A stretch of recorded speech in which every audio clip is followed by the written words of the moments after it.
right, Niggy. Run us through the job one more time. Here's the French bank. Squealer here turns up in his motor with his phony European cash card and takes the dough from the hole in the wall. And once Squealer's got the dosh, we trouser the Wonga, head back to Blighty and change the francs down at Thomas Cook's. Piece of cake. All we need is a decent motor. Oh! Sorted. I have blagged a BM from BMW UK and they never suspected a thing. Now look here, boss. I'm not driving a BMW. What this job needs is something tasty. I'll do it in a small Jaguar, nothing else. Brilliant. They don't do a small Jaguar, and they haven't done one since 1968 in the S-Type. Boss, you've been inside for too long. There's a new S-Type out, a real Jag, a nice motor. And I think I know where I can get hold of one.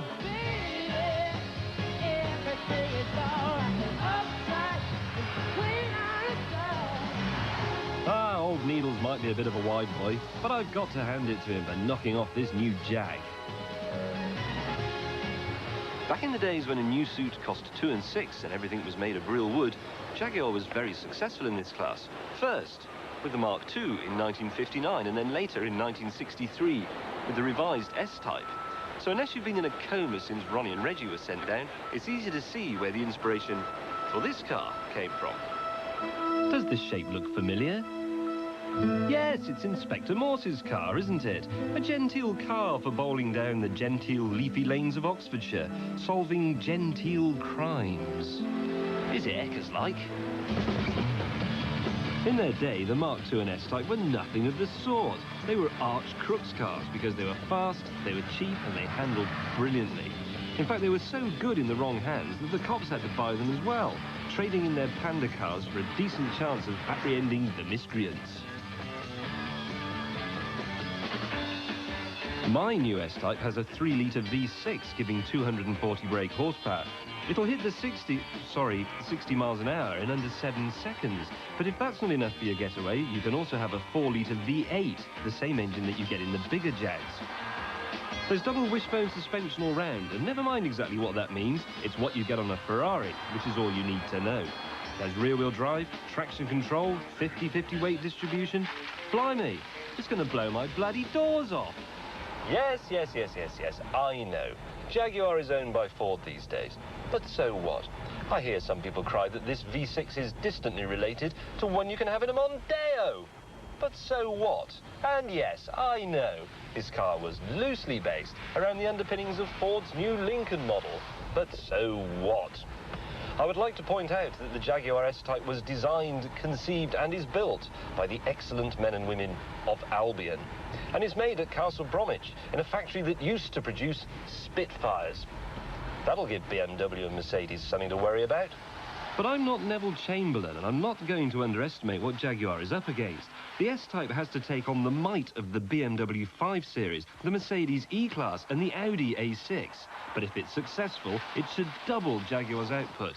It's a crucial car for Jaguar and St. George. Now, anyone who ever had a picture of the E-Type on their bedroom wall will know that Jaguar is a sporting mark, but it should also be a luxury car. And it is. There's wood, and the seats are swathed in lovely leather, very aromatic and very creaky. But it's not all nostalgia.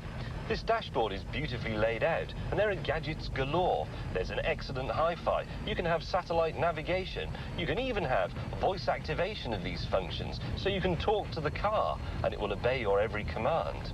It's homely, but high-tech, even if there is a faint whiff of old fart about it.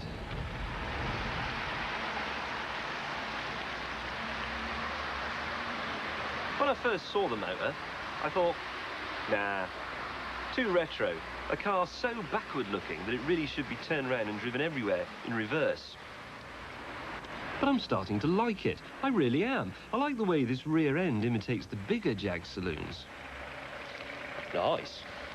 I like this feline arch in its backbone. Tasty. And I love these 10-spoke wheels. Cushy. And I like the 4 lights with a hint of the original cowls. Packer, I'm not sure about that grille, though. Makes it look a bit like a dead haddock. Well, I'll soon sort that out. With the help of this Coventry screwdriver.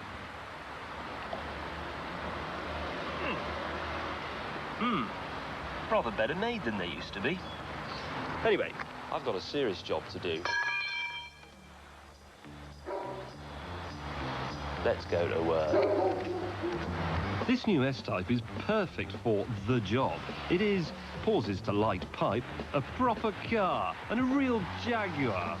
It has a reassuring weightiness to it. The steering is meaty, the gear change beefy, the ride firm but compliant. It feels like a great British car should.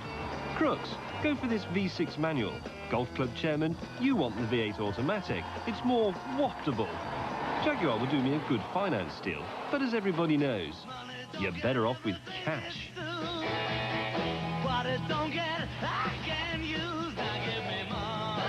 Prices start from £28,300 for a V6, rising to £37,600 for a top-of-the-range V8. Hang on, I've got the car and the cash.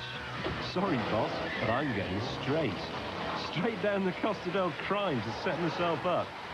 Lovely.